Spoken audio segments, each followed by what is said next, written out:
Hey everyone, this is Meghan Stretch, and here I'm going to be showing you the mature motor skill pattern of bowling.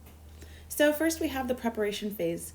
Here, the preferred arm bends in front of the body, and the preferred hand holds the ball under the chest, aligning the ball with the target. On the preferred hand, the thumb will go in the bottom hole, and the pointer and index fingers are placed in the two holes above the thumb. The non-preferred arm will also bend and help support the bowling ball from the side. Stand shoulder width apart and align your feet with the target, or in this case, the bowling pins.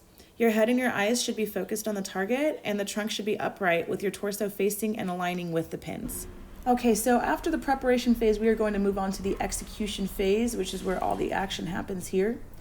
So you are first going to step with your non-preferred leg, followed by your preferred leg, and then your non-preferred leg will once again take a step, taking a large final step into a lunge position, which is going to shift your weight forward.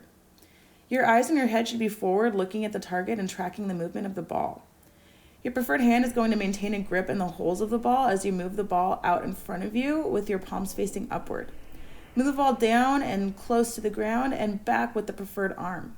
Your non-preferred arm will move out to the side to balance the body, and your preferred arm will swing forward and the ball will be released.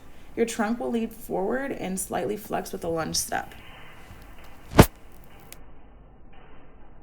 Okay, our last step here, we have the follow-through phase. So your preferred arm and elbows should be moving forward and flexing towards your preferred shoulder.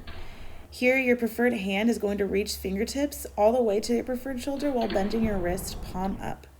Your weight is going to be shifted onto your non-preferred leg, and your eyes are still tracking the ball and looking at the pins. Your trunk is flexed and low to the ground, and you should end in a forward lean as shown here.